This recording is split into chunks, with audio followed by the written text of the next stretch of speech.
Good evening बच्चों। सारी छाले चलिए फिर पढ़ेंगे।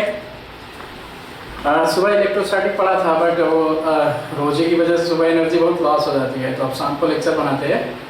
तो क्या है कि हम लोग इलेक्ट्रोस्टैटिक में चार्ज पढ़े थे बट वो बहुत जल्दी में पढ़ा हुआ है। तो जो मेजर था एक्चुअल में क्या था आपके पास, ये देखो कहानी ऐसी थी सर कि हमारे पास अगर ये फाइनाइट लेंथ वायर है, ठीक है, और ये असिमेट्रिकली किसी पॉइंट पर हमको फील्ड अगर फाइंड करना है, ठीक है, तो ये रेफरेंस लाइन है जिसको डिस्टेंस आर ये θ2 है और ये कितना है θ1 है।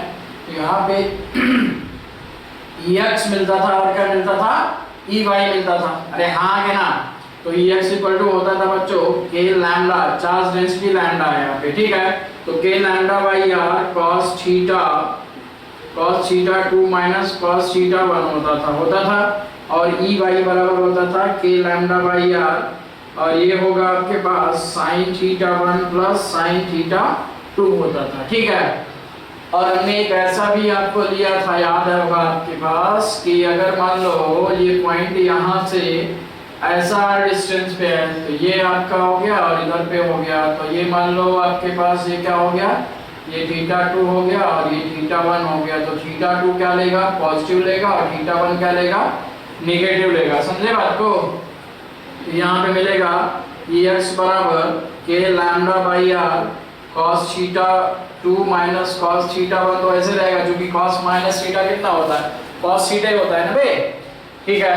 फिर Ey की हम लोग बात करें तो कितना हो जाएगा k लैम्डा बाई आर, और ये हो जाएगा sin θ1, तो हो जाएगा माइनस θ1 और प्लस sin θ2, तो ये हो जाएगा k लैम्डा बाई आर, दिख रहा है क्या, ये हो जाएगा sin θ2 और माइनस sin θ1, ठीक है। तो ये ध्यान रखना। और ये IMP भी है चूंकि ये सही क्वेश्चन कितनी बार आया हुआ है, इधर से वो ये हो जाएगा आगे पूरे हो जाएगा, समझे, ठीक है। तो ये ध्यान रखना। और यहाँ पर चार्ज डेंसिटी कितना है, लैम्डा, आर कौन है, ये परपेंडिकुलर डिस्टेंस है, ठीक। चलिए फिर हम लोग आगे बढ़ेंगे, क्वेश्चन लेते हैं ना तो आपको ज्यादा क्लियर हो जाएगा बेटा। ये क्वेश्चन क्या है बच्चे, देख क्वेश्चन की हम लोग बात करें तो क्वेश्चन हमारे पास कहानी ऐसी है कि क्वेश्चन ऐसा लेते, ये जेई में क्वेश्चन पूछा है और इसी तरह का क्वेश्चन डेटा चेंज करके लैम्डा की जगह 3 लैम्डा, लैम्डा की जगह या 2 लैम्डा देके आपको क्वेश्चन पूछा हुआ है नीट 2018 में, ठीक है। तो अब क्वेश्चन ये है कि ये एक 4 इक्वल लेंथ की रॉड है जिसका charge density lambda, minus lambda, plus lambda और माइनस लैम्डा है, और साइड मान ले कितना है 2a है, ठीक। तो सेंटर पे इलेक्ट्रिक फील्ड निकालना है। तो सर ये क्या है, अगर सेंटर पे है तो सिमेट्रिकल होगा, तो सिमेट्रिकल अगर होगा तो अगर ये रॉड सिमेट्रिकल होती है बच्चे तो क्या होगा सर, इधर पे Ex जो होगा वो 0 होगा क्योंकि सिमेट्रिकल है, Ey आपको मिलेगा। तो अगर हम इसकी वजह से देखें इसका फील्ड नीचे होगा, यस सर, क्योंकि जो फील्ड का डायरेक्शन होता है पॉजिटिव चार्ज से क्या होता है, दूर होता है, या इलेक्ट्रिक लाइन ऑफ फोर्सेस क्या होती हैं, पॉजिटिव चार्ज से ओरिजिनेट होती है और नेगेटिव चार्ज पे या इनफाइनाइट पे टर्मिनेट होती है, और नेगेटिव चार्ज पे अगर टर्मिनेट होती है तो नेगेटिव चार्ज की तरफ फील्ड का डायरेक्शन रहेगा। तो अगर ये पॉजिटिवली चार्ज है तो इसकी वजह से इस पॉइंट O पर जो फील्ड मिलने वाला है वो कैसा रहेगा, अवे फ्रॉम दिस रॉड, और इस रॉड की वजह से यहाँ पे फील्ड क्या रहेगा, इसकी तरफ ही रहेगा। तो अब सिमेट्रिकल है तो जितना फील्ड इस रॉड की वजह से यहाँ O पर होगा उतना ही फील्ड इस रॉड की वजह से यहाँ पर होगा। तो ये निकाले, तो जब ये निकालेंगे सर तो फिर हम लोग एंगल फाइंड करेंगे। तो एंगल ये थीटा, तो तुम बताओ एंगल कितना है, मेरे हिसाब से एंगल कितना होगा 45। तो एंगल 45 अगर होगा तो तुम एक काम कर, यहाँ पर समझ बेटा, ये है, ये E1 है और ये कितना है E2 है। तो E1 इक्वल टू हो जाएगा k lambda by r sine 45 और प्लस साइन 45 डाउनवर्ड। तो ये कितना 1/√2 कितना 2/√2, और 2/√2 कितना √2, तो लिखेगा √2 k लैम्डा बाई आर बराबर E1, और similarly √2 k lambda by r बराबर E2, और दोनों का डायरेक्शन कैसा, नीचे। तो E12 जो होगा दोनों मिला के 2√2 k लैम्डा बाई r। ये हो गई कहानी। अब इसका देखें तो इसकी वजह से फील्ड इधर पे होगा और इसकी वजह से उतना ही फील्ड उधर ही होगा, मतलब ये भी कितना आएगा, इधर ही आएगा। तो इसको 3 और 4 मान ले, तो E3 4 बराबर कितना, 2√2 k लैम्डा बाई r। अरे हाँ के ना, बोलो हाँ, यस। अरे यार बहुत गर्मी हो रही, फैन चलाएंगे तो नॉइस आती है, थोड़ा चलाया है। तो अब क्या हुआ कि सर ये और ये भाई साहब ये दोनों मिलके और ये दोनों मिलके परपेंडिकुलर है, तो इनका रिजल्टेंट इनके बीचों बीच आएगा, क्योंकि दोनों का वैल्यू सेम है। तो क्या लिखेगा, अंडर E12 का स्क्वायर और प्लस E34 का स्क्वायर। तो वैल्यू निकाल लेंगे, मैं डायरेक्टली लिख दे रहा हूँ। 2√2 का स्क्वायर बाहर लेंगे तो 2√2 ही आएगा, और ये हो जाएगा k लैम्डा बाई r भी बाहर ही आएगा। तो अंदर बचेगा कितना, √2 कितना, 2 2 4, तो 4 k लैम्डा बाई r। और फील्ड का डायरेक्शन कैसा, ऐसा। And this is all about answer, समझे। ऐसा क्वेश्चन तुमको, ये जो फाइनाइट लेंथ वायर की वजह से इलेक्ट्रिक फील्ड निकालते हैं वो फार्मूला रट्टा मार लो, ठीक है, जबान की टिप पे रखो कि वो ध्यान रहे तुमको। इस तरह के क्वेश्चन वहीं से होंगे, फार्मूला नहीं याद रहेगा तो ये नहीं होगा, और फार्मूला रटने से याद नहीं होगा। जितना क्वेश्चन करेगा उतना ज्यादा फार्मूला तुमको याद रहेगा। तो क्वेश्चन जितनी प्रैक्टिस करेगा आराम से चीजें आने लग जाएंगी, ठीक है। क्वेश्चन दे रहा हूँ तो खुद करना, ठीक।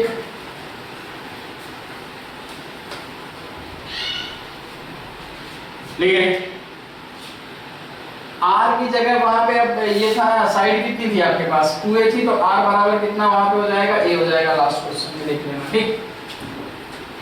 जो उसमें R की जगह a नहीं लिया हमने, ठीक है। अब नेक्स्ट क्वेश्चन तुम खुद करोगे। सर हमारे पास क्या है, ऐसा है, ये स्क्वायर है, ये 3 लैम्डा है, ये 2 लैम्डा है, ये माइनस लैम्डा है, और ये भी क्या है, माइनस लैम्डा, ठीक है। आपको सेंटर पे फील्ड निकालना, अगर ये डिस्टेंस कितनी है, 2r है, ठीक है। तो सेम फार्मूला से मेथड यूज करके हम लोग फार्मूले को ये करके आगे बढ़ेंगे, ठीक है। चलो आगे बढ़ेंगे, बताओ ये। अब हेडिंग लिख बेटा, हेडिंग क्या लिखेगा, electric field due to uniformly charge ring. क्या होता था, जैसे मान लो रिंग है, रिंग समझता है, ओके। ये क्या है, आपके पास रेडियस r है और ये सेंटर है, तो आपके पास जितना फील्ड, मान लीजिए ये हम लोग एलिमेंट ले लेते हैं, तो इसकी वजह से जो फील्ड होगा इधर पे होगा, और इतना ये एलिमेंट इधर ले लेंगे तो इसकी वजह से जो फील्ड होगा ये इधर होगा, तो इसकी वजह से जितना फील्ड ऊपर होगा उतना ही फील्ड इसकी वजह से ऊपर होगा, तो 0। तो अगर कोई भी एलिमेंट ले लेगा तुम, तो उसके अपोजिट में उतना ही बैठा हुआ है ना भाई साहब। कहीं भी अगर तुम पकड़ेगा, किसी भी एलिमेंट की वजह से लेगा, पूरे रिंग की वजह से निकालना है तो छोटा एलिमेंट लो और इंटीग्रेट करो। तो अगर लेगा भाई तो आधी रिंग अगर तुम ले लेता, मान लो आधी रिंग की वजह से जितना फील्ड ऊपर होगा, आधी रिंग की वजह से उतना फील्ड नीचे होगा, या फिर वो छोड़ दे, छोटा सा एलिमेंट लिया तो हर एक एलिमेंट के लिए अपोजिट में वो बैठा हुआ, चूंकि सिमेट्रिकल है नहीं, तो फील्ड क्या हो जाएगा, अंदर 0 हो जाएगा, लेकिन एक्सिस पे 0 नहीं रहेगा। तो फिर ये क्या हो जाएगा, ई सेंटर बराबर 0 हो जाएगा। तो हम लोग यहाँ पे क्या लेंगे सर, एक है और रिंग ले रहे हैं, और रिंग ले लिए, उसका रेडियस कितना है, r है, और यहाँ से x डिस्टेंस पर एक पॉइंट p है जहाँ पे हमको फील्ड निकालना है। तो ये क्या है, चार्ज है, यूनिफॉर्मली चार्ज है। कितना चार्ज दिया है सर, q दिया है, बहुत बढ़िया। तो ई फील्ड EP बराबर कितना होता था, kqx अपान अंडर रूट नहीं रहे, जो होता था x square plus r square power 3/2। एकदम रटा होना चाहिए, तुम्हारे बुक में क्लास में डिराइव किया हुआ है, और उसको ध्यान रखो, ठीक। अब इसकी कहानी और बता दे आपको, ठीक है। अब नोट करके लिखना। अब देख, ऐसे मान लो कि आपके पास नोट करके ऐसा लिखते हैं कि सर मान लो हमारे पास ऐसा एक रिंग है, तो अगर ये कंप्लीट रिंग है तो फील्ड कितना होता था, 0। तो इन्होंने क्या किया कि सर हमने इतना छोटा सा विड्थ हमने यहाँ पे खोल दिया है, W। तो यहाँ पर कितना हो गया, चार्ज हो गया, ठीक है। ये टोटल चार्ज है, तो ये चार्ज कितना दिया है, टोटल कितना चार्ज था, Q दिया था। अब समझो कि अगर टोटल चार्ज को Q दिया है, तो इतने वाले लेंथ पे जो चार्ज होगा उसकी वजह से जो फील्ड यहाँ पर आने वाला था, वो फील्ड कैंसिल हो रहा है इस पूरे रिंग की वजह से। तो ये बोलते हैं कि अगर पूरे रिंग की वजह से 0 है, तो इतना खोल दिया, तो फिर इस पूरे रिंग की वजह से चार्ज फील्ड कितना होगा। तो अगर यहाँ पर आपके पास चार्ज होता, तो वो चार्ज इस पूरे रिंग के चार्ज के फील्ड को कैंसिल करता। तो मतलब ये हुआ कि इस जो गैप है, गैप पे कितना चार्ज हो सकता है वो निकालो और उसकी वजह से फील्ड निकालो, and that field equal to ये जो चार्ज है पूरा रिंग का वो चार्ज के बराबर, इलेक्ट्रिक फील्ड के बराबर हो जाएगा। नहीं समझे बात को? क्या है सर, अगर ये कंप्लीट होता तो फील्ड क्या होता, जीरो होता। इसका मतलब ये हुआ कि गैप में जो चार्ज है उसकी वजह से जो फील्ड है वो इस फील्ड के बराबर और अपोजिट डायरेक्शन में है। मतलब जो फील्ड आएगा वो किधर आएगा, इधर आएगा। इस पूरे चार्जेस की वजह से फील्ड किधर आएगा, इधर आएगा, और इस W की वजह से फील्ड किधर आएगा, नीचे आएगा। तो W का फील्ड का मैग्नीट्यूड निकालो जो कि इसके मैग्नीट्यूड के बराबर होगा, और डायरेक्शन क्या लेनी है, ऊपर लेनी है, क्योंकि हमको W की वजह से नहीं निकालना है, हमको किसकी वजह से निकालना है, ये रिमेनिंग रिंग की वजह से निकालना है। नहीं आया समझ? तो रिमेनिंग रिंग की वजह से अगर हम निकालेंगे तो रिमेनिंग रिंग की वजह से हम नहीं निकाल पाएंगे जल्दी, हमको कॉम्प्लिकेटेड हो जाएगा। तो हम क्या करेंगे, ये गैप का चार्ज निकाल लेंगे और गैप के चार्ज की वजह से फील्ड का मैग्नीट्यूड यहाँ पर निकाल लेंगे और उसका डायरेक्शन उल्टा कर देंगे, तो उतना ही फील्ड होगा जितना ये रिमेनिंग रिंग देने वाली है। बिल्कुल सही सर। आइए तो फिर क्या होगा बच्चे कि तुम क्या करो कि अगर हम देखें तो 2 पाई आर में चार्ज कितना है सर, Q है, तो यूनिट लेंथ में कितना होगा, Q अपान 2 पाई आर होगा। तो W लेंथ में कितना होगा, QW अपान 2 पाई आर हो गया। ये हो गया Q डैश। तो यहाँ पे चार्ज कितना है, Q डैश। तो E बराबर कितना हो जाएगा, KQ डैश अपान R स्क्वायर। तो हो जाएगा K, Q कितना है, QW अपान 2 पाई R इंटू R स्क्वायर। हो जाएगा KQW अपान 2 पाई R क्यूब बराबर E, और E का डायरेक्शन कैसा होगा बेटा, ऊपर। ऊपर क्यों होगा, क्योंकि इसकी वजह से फील्ड निकाले ना हमने इसकी वजह से फील्ड निकाले, बट हमने यूज किसका किया, W वाले चार्ज का। समझे? आई होप एकदम क्लियर है। चलिए आगे बढ़ेंगे। ऐसे हम लोग पेंटागन वगैरह भी क्वेश्चन करते हैं, जैसे मान लो कि रेगुलर पेंटागन है या फिर हेक्सागन है, तो हमारे पास ऐसा क्वेश्चन ये है कि सर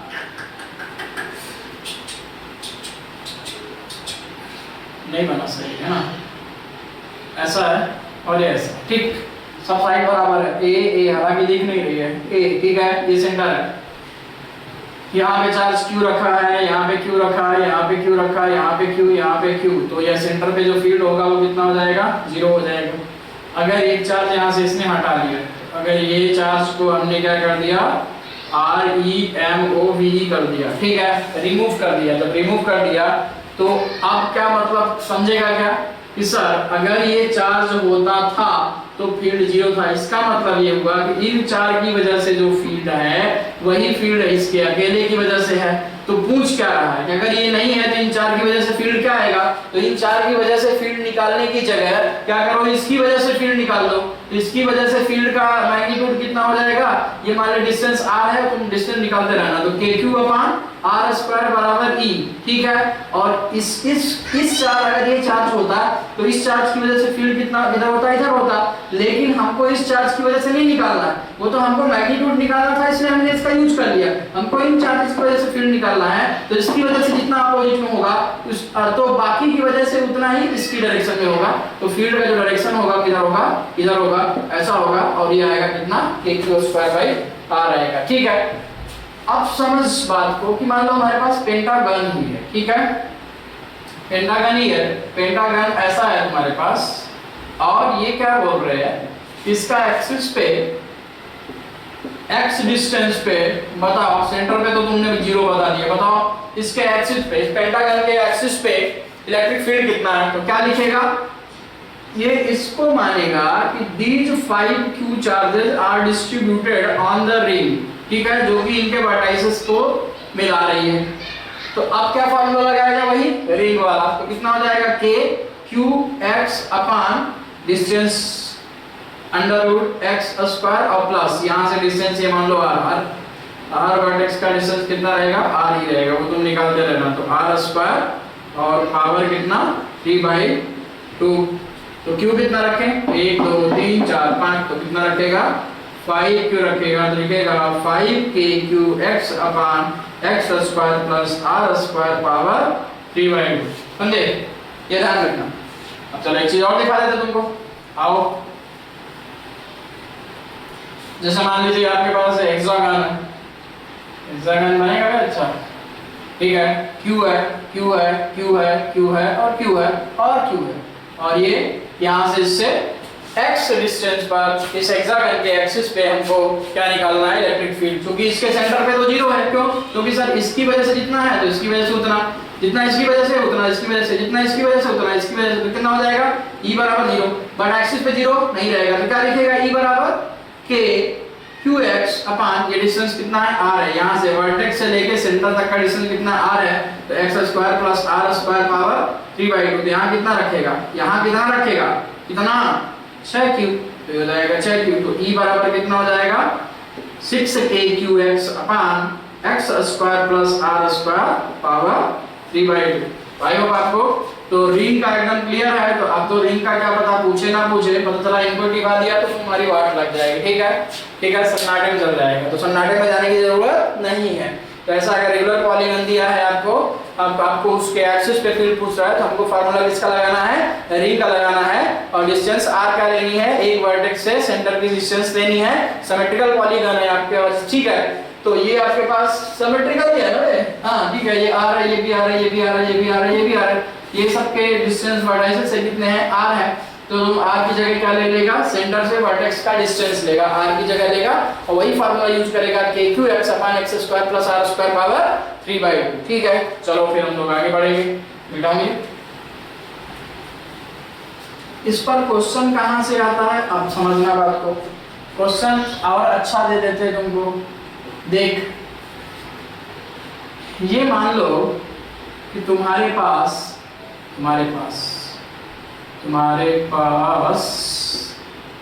Q है, Q है, Q है एंड Q है। इसके सेंटर से R x मान दे, x मान और डिस्टेंस R मान लेना और निकाल लेना। ये साइड A है, तो साइड A है तो ये कितना होगा, a/√2। अरे हाँ भाई, बट ये डायगोनल कितना होगा, a/√2/2 बोले तो कितना, a/√2। तो ये डिस्टेंस कितनी है, a/√2। यहाँ पर एक चार्ज रखा है, कितना, Q रखा है, और इसका मास कितना है, m है। तो मास m है, तो अगर ये चार्ज इक्विलिब्रियम में है, then value of m, question नहीं समझ, ये है भाई साहब, पेपर है क्या तेरे पास,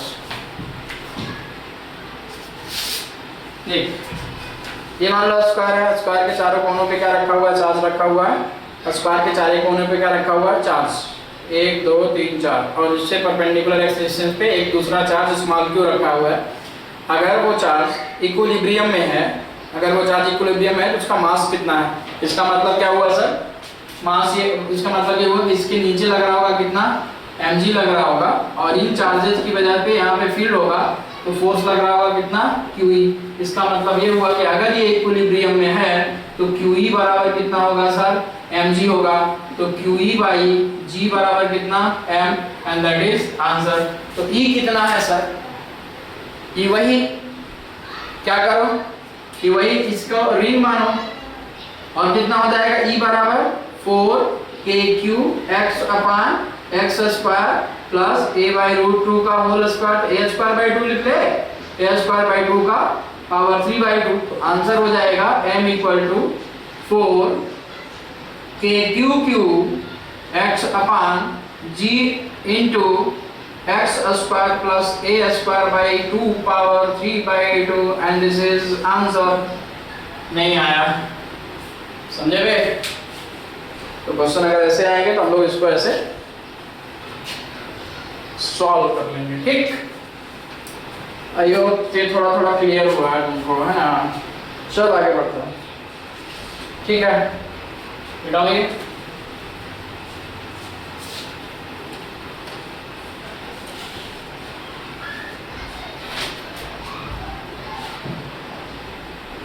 हेमिस्फेरिकल कंडक्टर, ठीक है। तो ये मान लो, बनाना मैं तभी, ठीक है। ये हेमिस्फीयर है, इसको चार्ज दिया हुआ है, तो चार्ज ऐसे डिस्ट्रीब्यूटेड है,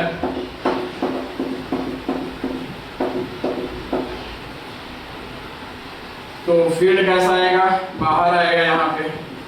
तो फील्ड कैसा होगा, ई बराबर सिग्मा अपान 4 एप्सिलॉन नॉट होगा, रट्टा मार लो इसको, ठीक है। तो फ्लक्स बराबर कितना हो जाएगा, ये रेडियस कितनी यहाँ है, तो फील्ड यहाँ से निकल रहा है ना, तो ई इंटू कितना हो जाएगा एस, तो E into pi r square हो जाएगा sigma upon 4 epsilon not into pi r square, and this is flux.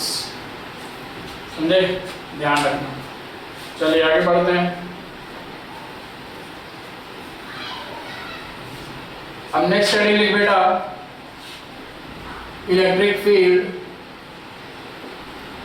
Due to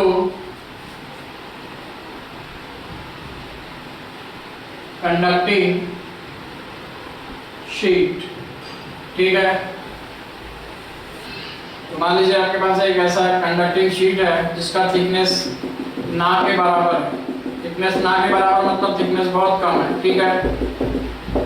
thickness बहुत कम है, तो इसके यहाँ से मान लो कोई पॉइंट बी है, कहीं भी पॉइंट बी है, इसका चार्ज डेंसिटी अगर लैम्डा है तो ई बराबर होता है सिग्मा अपान 2 एप्सिलॉन नॉट, ठीक है। ओके, रटा हुआ है। अब यहीं पर और आते हैं और दिखाते हैं।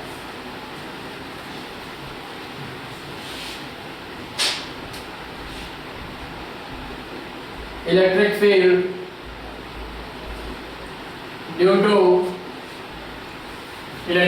Due to thick conducting sheet, thick है मान लो, तो थिक है सर ऐसा,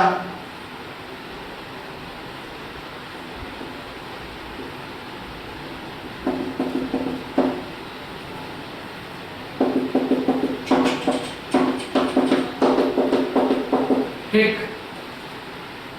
तो इसके दोनों सरफेस पे चार्ज रहेगा। अगर इसका साइड व्यू देखोगे तो साइड व्यू ऐसा मिलेगा, तो यहाँ पे चार्ज है, यहाँ पे भी चार्ज है, यहाँ पे फील्ड कितना है, 0 है। अगर इसके इधर पे कहीं पे फील्ड देखेंगे तो इस चार्ज की वजह से सिग्मा अपान 2 एप्सिलॉन नॉट, इस चार्ज की वजह से plus sigma upon 2 epsilon not, तो टोटल कितना आ जाएगा सिग्मा अपान एप्सिलॉन नॉट। इसी की वजह से अगर यहाँ पे वेट देखेगा तो कितना आएगा सिग्मा अपान 2 एप्सिलॉन नॉट ही है, समझे। तो ये ध्यान रखना कि अगर बहुत थिन शीट है तो कितना है सिग्मा अपान 2 एप्सिलॉन नॉट। अगर थिक शीट है तो उसके दोनों सरफेस पे चार्ज की वजह से फील्ड निकालेंगे कहीं पे, तो सिग्मा अपान 2 एप्सिलॉन नॉट और plus sigma upon 2 epsilon not मिला के कितना हो जाएगा सिग्मा बाई एप्सिलॉन नॉट। इसको और अच्छे से देख लेते हैं, आइए इसी का एक और वर्जन दिखाते हैं आपको। मान लो आपके पास बहुत थिक शीट है, ऐसी है भाई साहब, ऐसी शीट है, तो यहाँ पे चार्ज है, ठीक है। यहाँ पे चार्ज डेंसिटी कितना है सिग्मा, चार्ज डेंसिटी कितना है सिग्मा है, तो चार्ज डेंसिटी अगर सिग्मा है तो इस पॉइंट पे कितना हो जाएगा सिग्मा अपान 2 एप्सिलॉन नॉट। नीचे कहीं भी निकालेगा तो सिग्मा अपान 2 एप्सिलॉन नॉट इधर और सिग्मा अपान 2 एप्सिलॉन नॉट इधर। तो थिक शीट की वजह से, अरे sorry, sigma upon epsilon not और सिग्मा अपान एप्सिलॉन नॉट। तो थिक शीट की वजह से चाहे इस पार निकालिए, चाहे राइट में चाहे निकालिए, चाहे लेफ्ट में, चाहे ऊपर की तरफ, चाहे नीचे की तरफ, तो दोनों सरफेस पे चार्ज की वजह से इलेक्ट्रिक फील्ड होगा। इसलिए हमको क्या लेना पड़ता है, दोनों का ऐड करना पड़ेगा, तो सिग्मा बाई 2 हो जाएगा सिग्मा बाई एप्सिलॉन नॉट। लेकिन बहुत थिन शीट है, तो हमारे पास जो होता था ई सर्कल की एक्सिस पे जो फील्ड होता था कितना होता था भाई, k q x upon x square plus r square power 3/2। तो E मैक्स कितना होगा, तो जाएगा dE अपान dx बराबर 0 लिखेगा, तो x equal to plus minus a by root 2 पे या r बाई रूट 2 ले ले, r बाई रूट 2 पे आपको मैक्सिमम मिलेगा।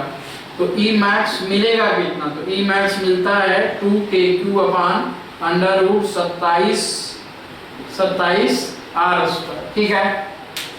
अब समझ बात को कि अगर हमारे पास एक्सप्रेशन है sir k q x upon x square plus r square power 3/2, तो अगर x टेंड्स टू इंफिनिटी तो e इक्वल टू कितना होगा 0। बोले सर x ऊपर भी है, इसको एक्सपैंड करेगा तो x कैंसिल हो जाएगा, तो ऊपर x नहीं बचेगा, नीचे ही x बचेगा।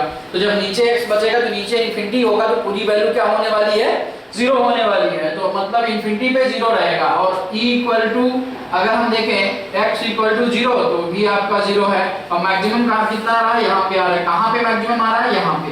कुछ समझ रहा है बात को कि सर सेंटर पे भी जीरो है, इन्फिनिटी पे भी जीरो है, बट वैरी होते हुए हमको कहाँ पे मिल रहा है, मैक्सिमम मिल रहा है। कहाँ पे मिल रहा है, a/√2 पे। और पीछे भी मिल रहा है कितना, मैक्सिमम मिल रहा है। और कहाँ पे मिल रहा है, a/-a/√2 पे।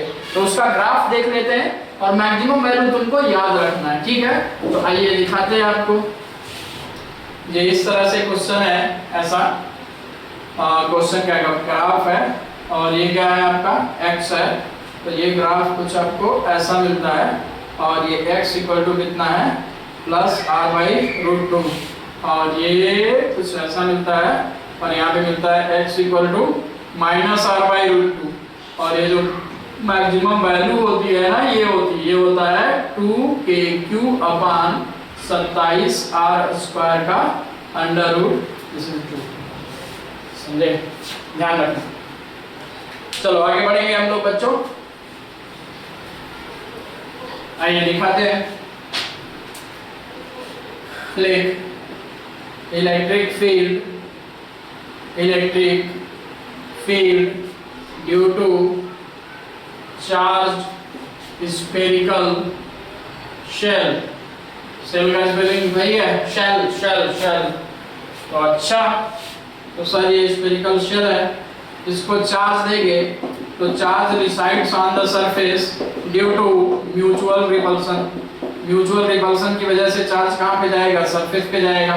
तो एक का आप यहाँ पे निकालिए 1 पे, और दूसरा 2 पे, और तीसरा 3 पे निकालिए। मतलब अंदर जो पॉइंट है वो 1 है, सरफेस पे कितना 2 है, और ये कितना 2 है। मतलब 1 पे क्या होगा, जो x होगा x r होगा। 2 पे क्या होगा, x = r होगा।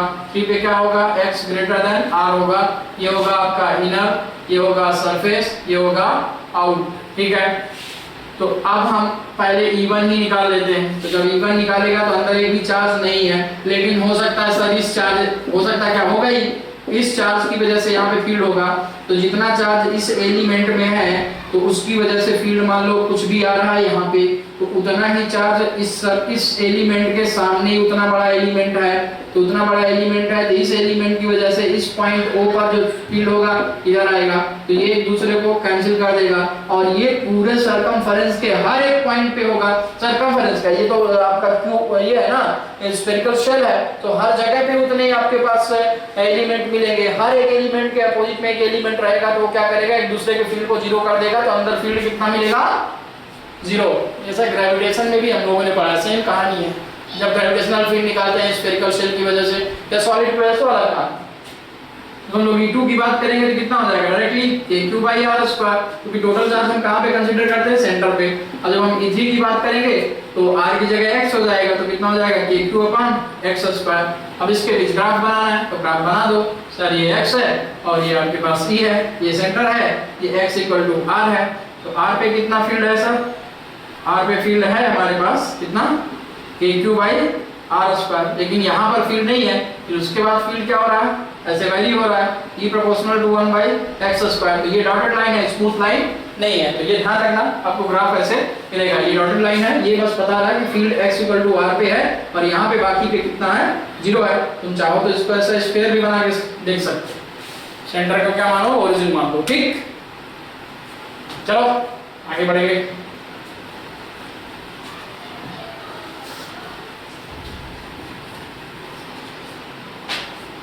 नेक्स्ट लिख electric field due to non conducting sphere.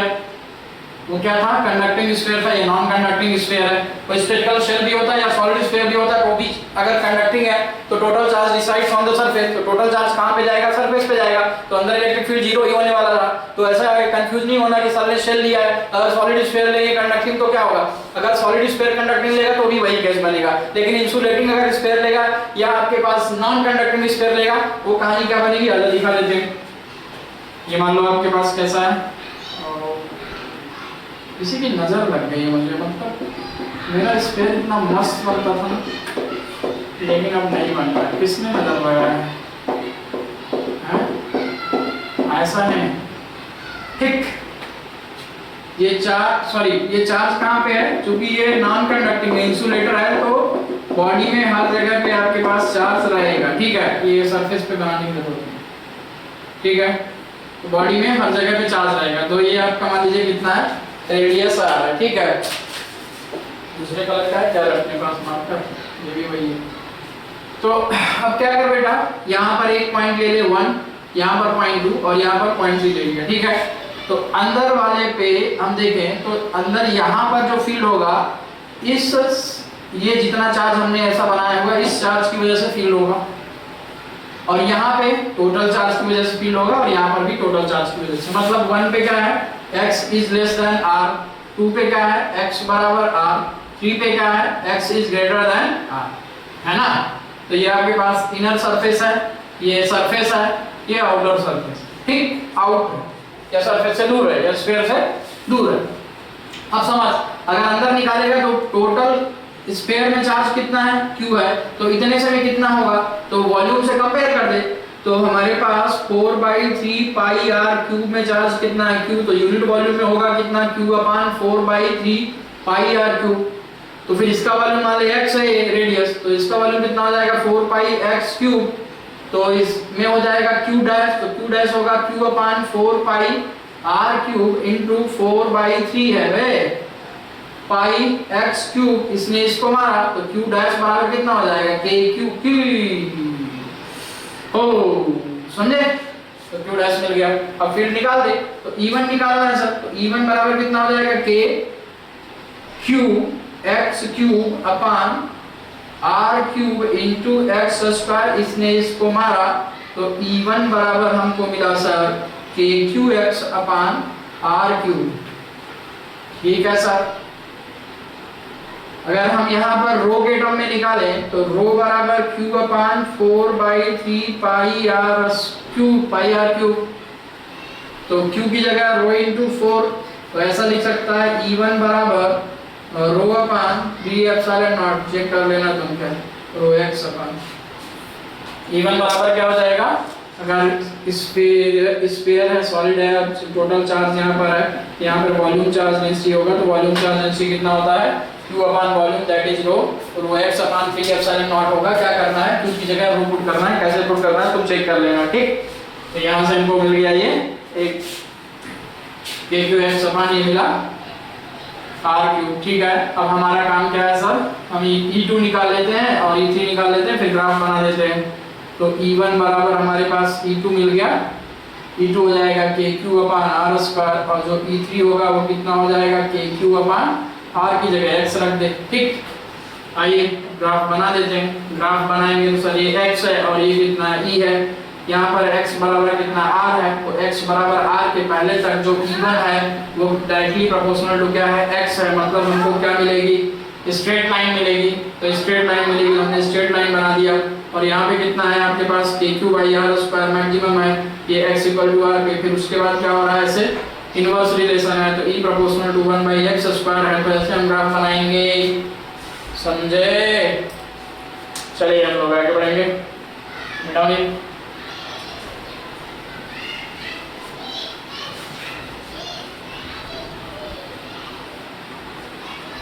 लिखे electric field due two cylinder, conducting cylinder, ठीक है। तो कंडक्टिंग सिलेंडर है, तो ये मान लीजिए आपके पास सिलेंड्रिकल वायर है, सिलेंडर ही मान लो। रेडियस कितना मान लिया हमने, r मान लिया या कैपिटल R मान लो। इसको चार्ज कितना दिया है, q। ये हॉलो है आपके पास, ये कंडक्टिंग है, तो total charge resides on the surface. बहुत बढ़िया सर। तो अगर मान लीजिए हमको यहाँ पे फील्ड निकालना है, ये मान लीजिए यहाँ पे निकालना है मान लो, ठीक है। तो ये r है और ये कितना है आपके पास, x है, और एक पॉइंट और लिया है जो कि x पे है। तो E इनसाइड क्या होगा, 0, क्योंकि टोटल चार्ज कहाँ पे है, सरफेस पे। तो ये ऐसा सिमेट्रिकल है ना, तो सिमेट्रिकल है तो हर एक पॉइंट के लिए अपोजिट फील्ड आएगा, तो रॉड के अंदर जो फील्ड होगा वो जीरो हो जाएगा। या फिर तुम ऐसे समझ सकता है कि टोटल चार्ज अगर सरफेस पे तो अंदर फील्ड नहीं होने वाला है, ठीक है। या फिर तुम इसको ऐसे समझ सकता है कि हर एक एलिमेंट के अपोजिट में एक एलिमेंट रहेगा, ठीक है। हो गया क्या? ठीक है ना। Electric field due to conducting cylinder, ठीक है। ये मान लीजिए आपके पास एक सिलेंडर है, कंडक्टिंग सिलेंडर है, ठीक है। इसका रेडियस लोग मान लें कितना है, आर है, लेंथ कुछ भी हो, इनफाइनाइट ले लीजिए, कितना बड़ा ले लीजिए, ठीक है। एक पॉइंट यहाँ पे लीजिए, दूसरा यहाँ पे लीजिए और तीसरा पॉइंट यहाँ पे लीजिए। तो आपके पास फर्स्ट क्या है, x is less than r, दूसरा क्या है x equal to r, and third क्या है x is greater than r है, ठीक है। अब समझो बात को, सर हमारे पास क्या होगा, जो P1 होगा वो कितना होगा, जीरो, क्योंकि कंडक्टिंग है तो total charge resides on the surface of the cylinder due to mutual repulsion, ठीक है। अब क्या होगा, हम यहाँ पे अगर आए तो समझ बात को कि अगर यहाँ पे और ये अगर R है तो अगर हम लोग पॉइंट 2 पे आ रहे हैं, सरफेस पे आ रहे हैं, तो डिस्टेंस एक्सिस से कितनी है, R है। तो अगर हम इसको इनफाइनाइट लेंथ वायर मानते हैं और लैम्डा को हम लोग मानते हैं चार्ज डेंसिटी, तो E2 बराबर कितना हो जाएगा, 2k लैम्डा बाई R होगा। लेकिन ये इतना पतला नहीं है, ये सरफेस है इसके पास, तो सरफेस चार्ज डेंसिटी कितना होगा, सिग्मा होगा। तो यूनिट लेंथ का जो चार्ज, यूनिट लेंथ का एरिया निकाल ले, तो ये क्या कर, ये मान लो कि यूनिट लेंथ है, तो यूनिट लेंथ अगर ये है तो यूनिट लेंथ का एरिया होगा आपके पास, ये कितना है 2 पाई आर और ये 1, तो एरिया हो जाएगा 2 पाई आर इंटू 1, तो lambda upon 2 pi r into 1, तो लैम्डा अपान 1 कितना हो जाएगा 4, और क्यू अपान 2 पाई आर क्या हो जाएगा, सिग्मा। इसका मतलब ये हुआ sir sigma into 2 pi r बराबर लैम्डा, आगे ना।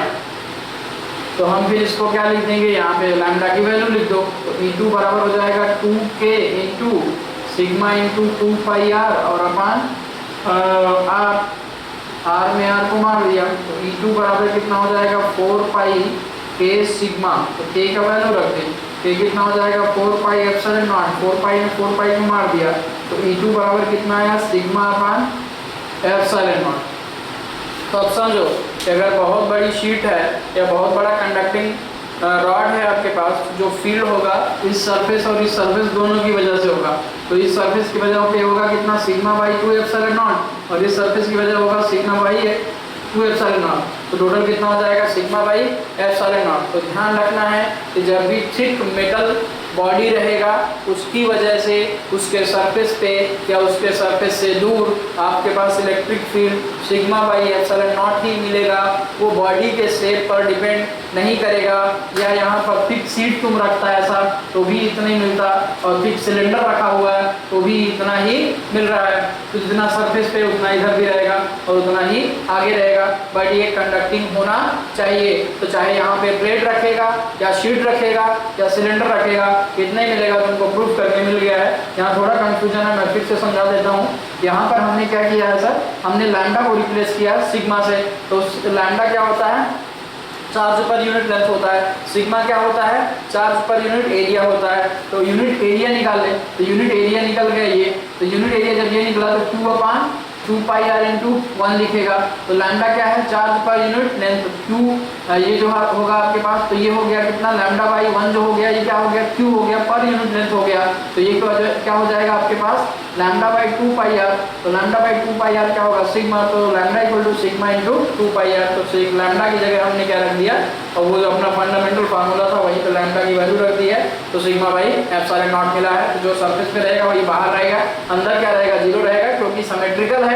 तो जितना एक एलिमेंट की वजह से होगा उतना ही उसके अपोजिट में उतना ही एलिमेंट बैठा हुआ है, तो यहाँ पे इलेक्ट्रिक फील्ड क्या कर देगा, जीरो रखेगा। ध्यान रखना, ये बुक में भी नहीं, शायद कई बुक में नहीं दिया हुआ है, स्पेयर तक पढ़ा के छोड़ देता है, या मैक्सिमम लोग स्पेयर तक जाते हैं उसके बाद छोड़ देते हैं। तो क्या पता अभी तक नीट स्पेयर पे क्वेश्चन पूछता था, या स्पेयर का ये क्वेश्चन वो ग्रेविटेशन में पूछ लेता था, तो हो सकता है यहाँ पूछे, या स्फीयर छोड़ के सिलेंडर ही पूछ लेगा तो फिर वाट लग जाएगी। तो बेहतर होगा कि इसको ध्यान रखो। इसकी कहानी क्या है, ट्रिक क्या है सर, कि अगर थिक शीट है या थिक सिलेंड्रिकल है, कंडक्टिंग सिलेंडर है, तो भी आपको सिग्मा बाई एप्सिलॉन नॉट ही मिलेगा। से ये जो इलेक्ट्रिक फील्ड होता है कंडक्टिंग मेटल बॉडी की वजह से, वो शेप पर डिपेंड नहीं करेगा। मैं तुमको और एकदम क्लियर कर देता हूँ कि ये क्या कहानी है, तो एकदम डैम क्लियर हो जाएगा। क्लियर ऐसा हो जाएगा सर, मान लो ऐसा भी है और ये बहुत ही बड़ा सा बॉडी है, इसका थिकनेस काउंटेबल है, तो अगर यहाँ पे फील्ड निकालेगा और सरफेस चार्ज जैसे सिग्मा है, तो यहाँ पे फील्ड भी यहाँ पर सिग्मा ही होगा। अगर मान लो तुम्हारे पास ये है, आपके पास इस तरह से ये स्फीयर है और स्फीयर की वजह से हमको निकालना है, तो स्फीयर की वजह से यहाँ पे क्या निकालते थे तुम, एक्स है ना ये, तो कितना निकालते थे, AQ अपान एक्स स्क्वायर निकालते थे हम लोग। तो हमारे पास अगर यहाँ तक निकालेंगे तो हमारे पास सिग्मा कितना हो जाएगा, सिग्मा मिलेगा। इसकी वजह से भी ये हो जाएगा K into sigma into 4 pi x square upon x square cancel हो जाएगा, तो 4 pi sigma upon 4 pi epsilon naught ये कैंसिल हो जाएगा, तो सिग्मा अपान एप्सिलॉन नॉट निकलेगा। सरफेस पे जाएगा तो भी यहाँ पे क्या होगा, सिग्मा बाई एप्सिलॉन नॉट निकलेगा। तो चाहे बहुत बड़ा सा बॉडी है या थिक बॉडी है या काउंटेबल उसका थिकनेस है या सिलेंडर है या शीट है, शीट के हिसाब मैं तुमको ऐसे दिखा सकता हूँ। शीट हमारे पास ये होगी लाइक ऐसा, ठीक, ये शीट है, तो ये देख केमिस्ट्री का बुक है क्या, तो ये शीट है, तो इस सरफेस और इस सरफेस दोनों से आपको फील्ड यहाँ मिलेगा या फिर यहाँ मिलेगा, तो थिकनेस आपको इतनी ज़्यादा रहेगी तो दोनों सरफेस की वजह से फील्ड लेगा, तो सिग्मा बाई 2 एप्सिलॉन नॉट और sigma by 2 epsilon not sigma upon epsilon not हो जाएगा। और अगर हम लोग देखते हैं कोई भी तरह का अगर कंडक्टिंग बॉडी है जिसका थिकनेस या डायमेंशन काउंटेबल है, तो सिग्मा बाई एप्सिलॉन नॉट ही मिलने वाला है, तो डरने की ज़रूरत नहीं है, एकदम कंफर्म रहना है और एकदम कॉन्फिडेंट रहना है, ठीक है। तो चाहे स्फीयर ले लेगा, चाहे चप्पल जैसा बॉडी ले लेगा, चाहे समोसा ले ले, मेटल कंडक्टिंग समोसा ले ले, और जिसका थिकनेस बहुत ज़्यादा है, या फिर ये ले लो, स्फीयर ले लो, रसगुल्ला ले लो, या फिर आप सिलेंडर ले लो या थिक शीट ले लो, सबकी वजह से कितना रहेगा, सिग्मा बाई एप्सिलॉन नॉट, ठीक है। चलो एक हेडिंग और करते हैं फिर खत्म करते हैं।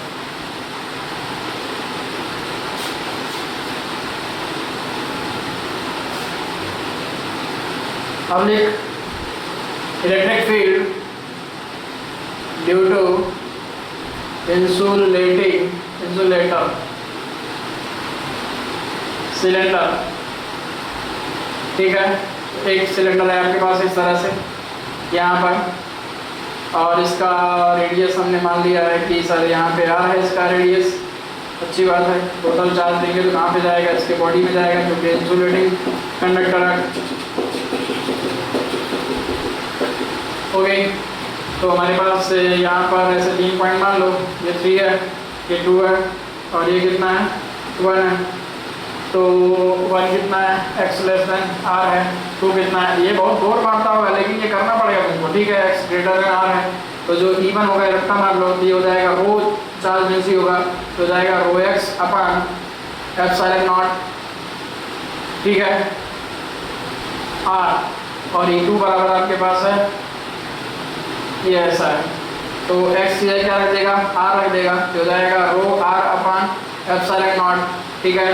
और जो E3 होगा वो होगा rho x square upon epsilon naught r, तो ये हम लोग ध्यान रखेंगे, ठीक है।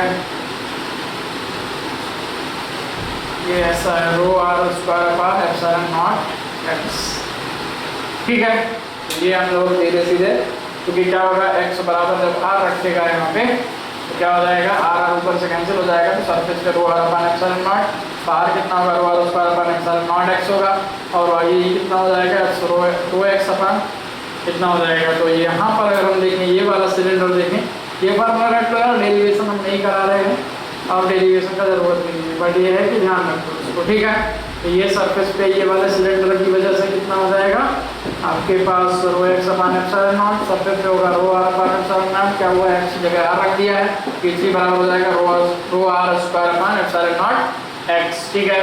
यहाँ पे कितना होगा rho x upon epsilon naught E2 इतना होगा और E3 इतना हो जाएगा इतना। यहाँ पे कैसे किया है, x की जगह r रख दिया है और बाहर पे कितना हो जाएगा rho r square upon x। जैसे जैसे x बढ़ेगा फील्ड कम होता जाएगा, ठीक है। तो ऊपर x नहीं लेना है, नीचे x लेना है, ठीक है। तो इस हिसाब से हमको याद रखना है। तो मैक्सिमम जो फील्ड के तरीके हो सकते थे या जितने तरह के डायग्राम हो सकते थे फील्ड के लिए हम लोगों ने पढ़ लिए हैं और हम लोगों ने निकाल भी लिए हैं, ठीक है।